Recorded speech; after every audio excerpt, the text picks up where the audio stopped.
Membahas tentang keyakinan kelas. Siapa yang tahu apa itu keyakinan kelas? Saya, Bu. Keyakinan kelas disepakati guru dan siswa untuk dilakukan bersama-sama. Iya, terima kasih. Nah, kalau keyakinan kelas dengan peraturan kelas ada perbedaan tidak? Ada, Bu. Peraturan kelas adalah peraturan yang dibuat oleh guru yang harus ditepati, terkadang dilakukan secara terpaksa. Iya, terima kasih. Jadi hari ini kita akan membuat kesepakatan kelas. Sebentar, Ibu akan membagikan post-it. Kalian tuliskan di sini apa yang menjadi pendapat kalian, dituangkan di sini. Setelah itu nanti akan ditempelkan di papan yang sudah Ibu tempel kertas manila, sehingga nanti kita akan membuat kesepakatan bersama. Sudah semua?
Saya dari SMK Negeri 7 Merauke.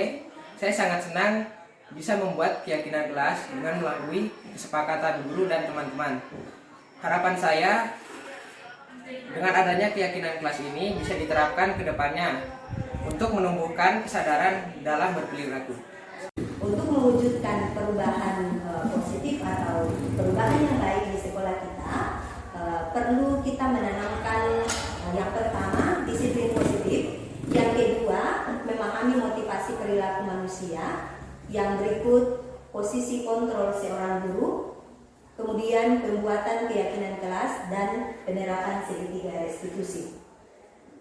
Disiplin positif dalam menciptakan lingkungan yang positif, salah satu strategi yang perlu ditinjau kembali adalah penerapan disiplin positif. Kebanyakan orang akan menghubungkan kata disiplin dengan kata tertib, teratur dan kepatuhan pada peraturan, dan sering dihubungkan dengan hukuman, padahal hal itu berbeda. Menurut Diane Gosen dalam bukunya yaitu Restituting School Discipline 2021 menyatakan bahwa arti kata disiplin berasal dari bahasa Latin yaitu disciplina yang berarti belajar. Kemudian kata disiplin juga berasal dari akar kata yang sama dengan disipline atau murid. Di sini disiplin di sini maksudnya yaitu siswa belajar meyakini sesuatu atau keyakinan yang dibuat untuk mewujudkan suatu perubahan. Di sini membentuk murid memiliki motivasi intrinsik. Selama ini disiplin yang kita terapkan, mungkin ketika anak tidak melakukan disiplin, kita akan memberikan suatu hukuman. Akan tetapi di sini disiplin dimaksudkan membuat atau membentuk murid itu dia memiliki motivasi intrinsik, memiliki motivasi dari dalam diri, memiliki kesadaran lewat keyakinan yang kita sepakati bersama. Sehingga anak-anak melakukan sesuatu bukan karena ini atau reward sehingga melakukan sesuatu. Tapi yang kita temukan di sini adalah disiplin positif. Kemudian menanamkan motivasi pada diri murid untuk menjadi orang yang mereka inginkan dalam menghargai diri dengan nilai-nilai yang mereka percaya. Pembentukan keyakinan kelas itu menumbuhkan atau kita membuat kesepakatan berdasarkan nilai-nilai yang kita yakini, sehingga anak didik kita itu memiliki motivasi intrinsik di dalam berperilaku. Kemudian di dalam disiplin ada kata hukuman, ada konsekuensi, dan ada restitusi. Hukuman ini bersifat tidak terencana atau tiba-tiba. Biasa kalau anak melakukan pelanggaran, terkadang kita spontan memberikan hukuman, tetapi itu memberikan dampak jangka panjang bagi anak, di mana itu terkadang dari hukuman itu baik berupa fisik maupun psikis. Nah, di sini juga ada namanya konsekuensi. Konsekuensi itu sudah terencana atau disepakati secara bersama-sama, baik murid maupun guru, sehingga dalam konsekuensi ini tetap tidak nyaman dalam jangka pendek. Membuat siswa itu tidak nyaman dalam jangka pendek. Kemudian restitusi. Restitusi ini adalah proses menciptakan kondisi bagi murid untuk memperbaiki kesalahan mereka sehingga bisa kembali pada kelompok mereka dengan karakter yang kuat, atau proses kolaboratif dalam membantu murid mencari solusi untuk masalah. Nah, restitusi di sini kita sebagai guru membantu murid mencari solusi sehingga mereka itu mendapatkan jalan keluar dari setiap masalah yang dihadapi, sehingga muncul dari kesadaran diri seorang murid. Kemudian di sini ada contoh-contoh yang terkadang kita biasa sampaikan kepada anak murid, yaitu tindakan di mana apakah ini masuk hukuman atau konsekuensi. Nah, di sini saya mau bertanya kepada Bapak Ibu yang ada di sini, kira-kira kalimat ini mencatat 100 kali di dalam buku kalimat "saya tidak akan terlambat lagi" karena mereka terlambat ke sekolah. Kira-kira di sini masuk konsekuensi atau hukuman? Hukuman. Iya, betul sekali. Di sini masuk hukuman karena kita membuat mereka itu melakukan tindakan fisik. Mereka membuat satu pelanggaran, kita melakukan tindakan fisik, berarti itu secara merupakan satu hukuman. Kemudian yang berikut, lari mengelilingi lapangan basket 2 kali karena terlambat hadir di sekolah. Kira-kira masuk hukuman atau konsekuensi? Hukuman, karena mengarah pada tindakan fisik. Ada hal yang berbeda. Saya bisa sampaikan bahwa contohnya misalnya begini, guru PJOK memberikan ketika anak terlambat 10 menit, dia mengajak anak itu lari 2 kali. Kira-kira itu masuk konsekuensi atau hukuman? Konsekuensi. Iya, konsekuensi karena ada keterkaitan, ada hubungan antara perilaku yang dilakukan anak dengan pelajaran yang diambil. Itu masuk pada konsekuensi. Yang berikut, membersihkan coretan yang dibuatnya di meja tulis. Kira-kira masuk hukuman atau konsekuensi? Iya, konsekuensi. Murid diminta untuk push up 15 kali karena tidak menggunakan masker ke sekolah. Kira-kira masuk pada konsekuensi atau hukuman?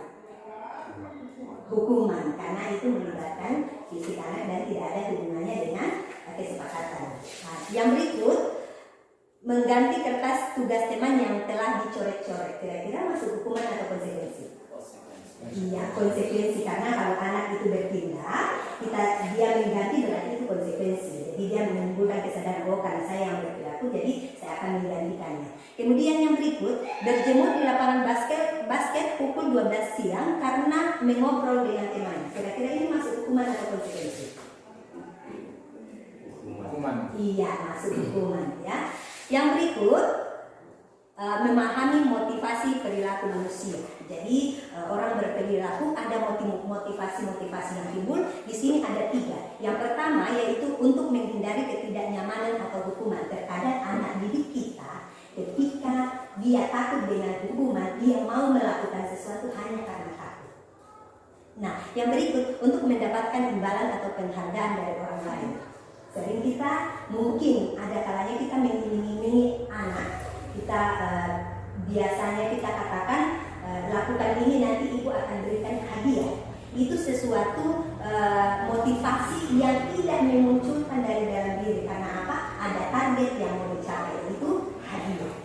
Kemudian yang berikut, untuk menjadi orang yang mereka inginkan dan menghargai diri dengan nilai-nilai yang mereka percaya. Ketika kita memahami motivasi perilaku manusia. Jadi orang berperilaku ada motivasi-motivasi yang timbul. Di sini ada 3. Yang pertama yaitu untuk menghindari ketidaknyamanan atau hukuman. Terkadang anak didik kita ketika dia takut dengan hukuman, dia mau melakukan sesuatu hanya karena takut.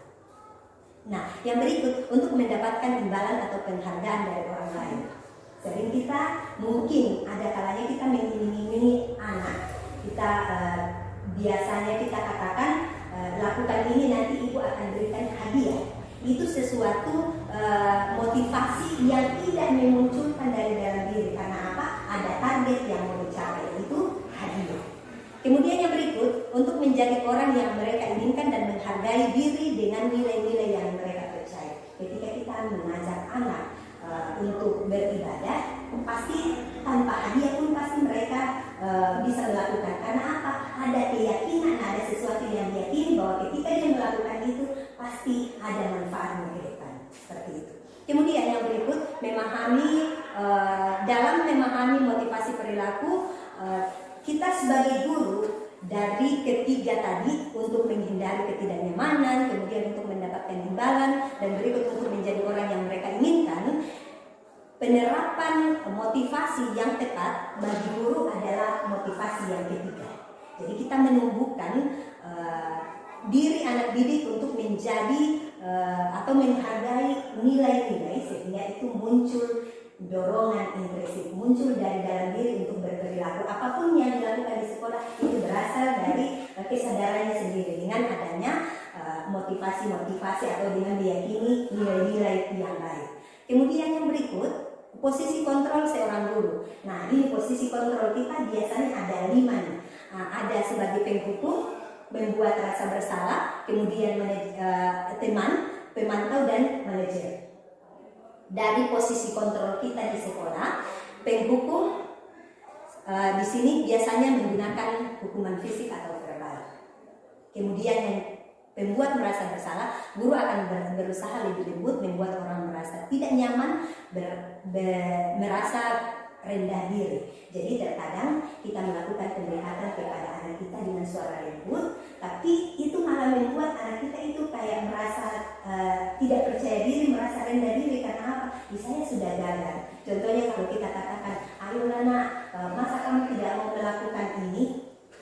Masa kamu selalu gagal? Masa kamu mengecewakan ibu? Itu akan membuat anakku, saya sudah mengecewakan ibu. Akhirnya hal ini membuat rasa bersalah, ini posisi kontrol ini, itu membuat anak dia merasa bersalah. Kemudian yang berikut, teman.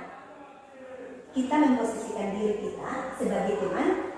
Ada 2 yang perlu kita lihat di sini, bisa plusnya, bisa negatifnya. Kalau plusnya, membangun komunikasi lebih dekat dengan anak-anak atau anak murid kita. Tetapi kalau negatifnya, anak akan lebih cenderung hanya senang pada guru itu. Jadi ketika guru melakukan pendekatan, dia nyaman hanya senang dengan guru itu. Akhirnya ketika guru lain yang mau menyuruh, dia tidak mau. Karena apa? Dia tidak dapat kata-kata yang mungkin pas, yang menyenangkan hatinya dia. Kemudian yang berikut, pemantau. Pemantau ini kita sebagai guru memantau atau memberikan peraturan-peraturan atau konsekuensi. Sering kali kita menggunakan target waktu, di mana biasanya kalau begini, anak dia kita pantau, anak melakukan suatu tindakan, kemudian kita memberikan reward, sehingga anak itu tumbuh dalam dirinya bahwa saya melakukan ini karena ibu guru lihat saya akan mendapat sesuatu nanti. Jadi ketika kita memposisikan diri kita sebagai pemantau, kita dapat melihat bahwa itu lebih cenderung menggunakan pada peraturan-peraturan. Nah, ketika membuat satu peraturan, otomatis anak itu biasanya, kalau peraturan biasanya lebih cenderung anak melakukan karena terpaksa atau karena takut sama guru. Nah, di sini yang terakhir adalah manajer.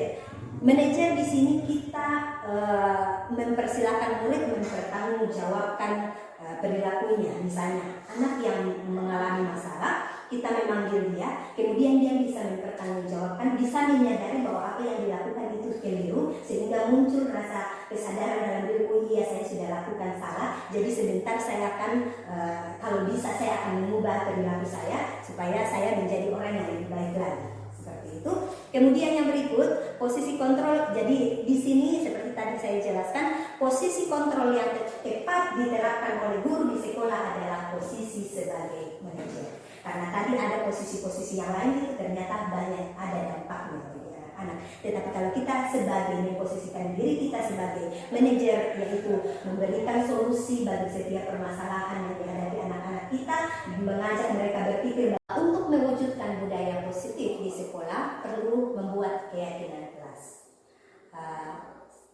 Saya dengan murid sudah membuat, Bapak Ibu guru bisa melihat di sebelah sana itu adalah contoh keyakinan kelas, di mana keyakinan kelas biasanya itu kita sepakati secara bersama-sama dengan guru dan siswa. Setelah disepakati nilai-nilai apa membuat kesadaran dalam diri anak itu, jadi setelah disepakati kemudian dia ditandatangani secara bersama-sama. Ketika kita membuat peraturan itu terkadang kita guru saja yang membuat, anak kok ikut. Jadi ikut saja peraturan, sehingga ada terkadang terpaksa atau datang ke sekolah tepat waktu karena takut dapat marah atau dapat hukum dari guru. Nah, kalau keyakinan kelas ini menumbuhkan kesadaran, meyakini bahwa kalau saya lakukan ini berarti saya menjadi orang yang misalnya bertanggung jawab, misalnya harus menjadi orang yang lebih disiplin lagi, jadi itu muncul dari dalam diri. Kemudian yang berikut, penerapan segitiga restitusi. Dalam penerapan segitiga restitusi,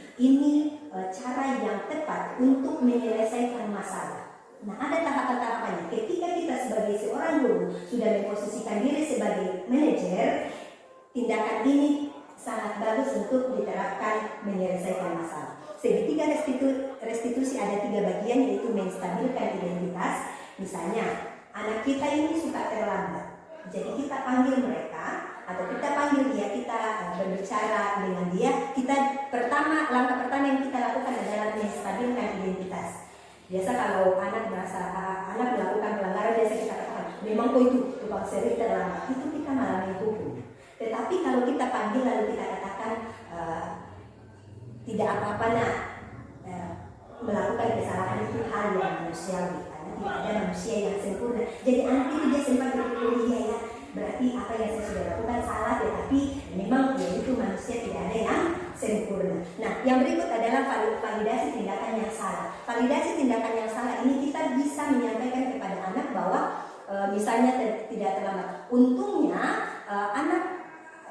kamu tidak melakukan banyak kesalahan-kesalahan lain. Jadi anak dia bisa menyadari, merasa seperti ada dukungan, tapi ada pemikiran untuk memperbaiki diri.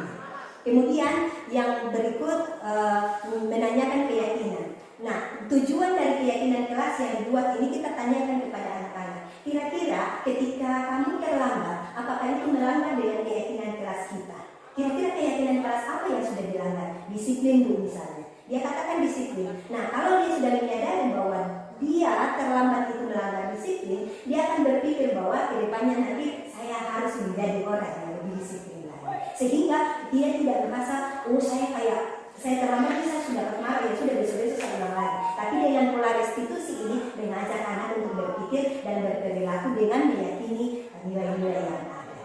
Kemudian yang berikut, jadi dalam penerapan segitiga restitusi ini tujuannya adalah menghasilkan murid yang jujur, mandiri, menghargai orang lain, dan bertanggung jawab. Jadi tadi kalau pola-pola menghukum, membuat rasa bersalah, terkadang anak itu dia tidak jujur sama kita. Karena apa? Ada hal yang dia takuti, sehingga ketidakjujuran muncul dalam dirinya. Tapi kalau kita panggil dengan pola restitusi tadi menyelesaikan masalah, saya yakin dengan cara seperti itu bisa mengajak anak kita lebih terbuka lagi. Baru saja tadi sampai pada menstabilkan identitas, dengan kita kayak seolah bukan mendukung dia melakukan kesalahan, tapi kita stabilkan dia punya perasaan saja, sehingga dia bisa lebih terbuka lagi dengan kita sebagai guru. Jadi demikian Bapak Ibu guru, pemaparan tentang budaya positif yang ada di sekolah. Jadi saya mengajak kita semua bahwa di dalam kelas perlu membuat satu keyakinan kelas sehingga anak-anak didik kita itu melakukan suatu tindakan karena meyakini nilai-nilai yang terbaik bagi diri mereka. Sekian, terima kasih, selamat pagi.